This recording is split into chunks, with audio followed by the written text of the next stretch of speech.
Olá, eu tenho várias coisas para dizer a vocês sobre essa empulhação da pandemia do vírus chinês e poderia começar lembrando que Jair Bolsonaro e Osmar Terra, o ex-ministro, estavam certos todo o tempo em suas colocações. Mas eu acho que vou começar pela pseudociência da OMS, dirigida por um comunista capachildo da China chamado Tedros Adhanom, que tem cara de quem não toma banho há vários dias e nem médico é. Ele começou adiando o anúncio da pandemia em conluio com a ditadura chinesa e dizendo que não havia risco de contágio entre humanos. Depois admitiu que o contágio era só entre humanos. Disse que o isolamento preservava vidas, depois admitiu que não salvava coisa nenhuma. Disse que as vidas eram mais importantes do que a economia, mas quando perdeu o rico dinheirinho dos Estados Unidos, começou a dizer que a economia poderia matar mais do que o vírus chinês. Condenou e proibiu o uso da hidroxicloroquina, medicamento barato e eficaz contra o vírus, que já existe há mais de 70 anos. Agora admite novos estudos e diz que o remédio é promissor. Em Genebra, a cidade sede da OMS, o governo local não seguiu recomendação alguma desse maluco. Quando viu a realidade das ruas, teve que admitir que nenhuma delas valia coisa alguma.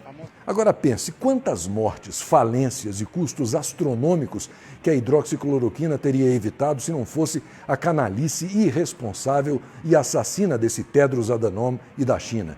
Será que vai rolar um tribunal internacional para julgar esses criminosos? Agora vejam a situação brasileira.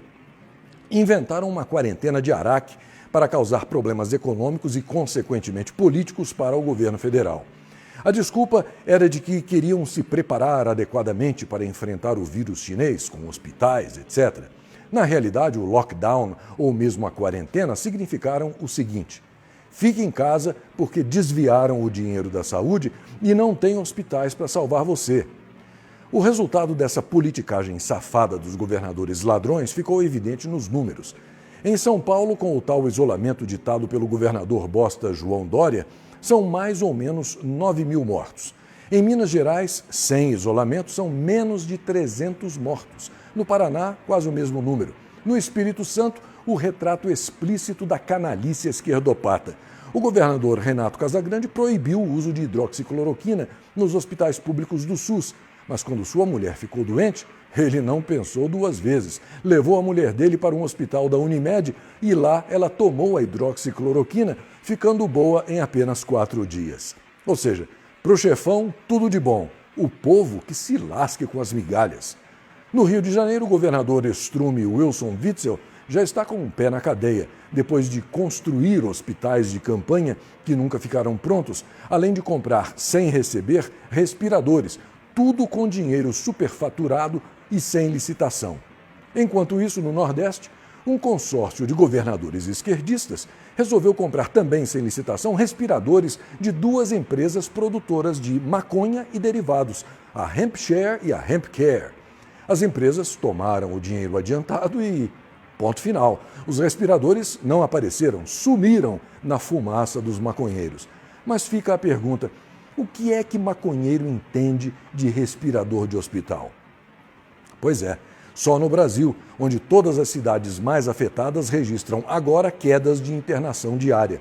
Como disse Osmar Terra, a trajetória do vírus não achatou curva alguma. A curva de contágio já passou pelo pico e esteve caindo durante o mês de maio.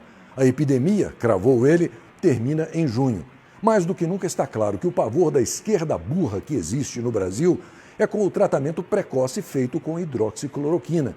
Porque a hidroxicloroquina torna desnecessários os gastos de milhões e milhões de reais com compras de respiradores e hospitais de campanha superfaturados.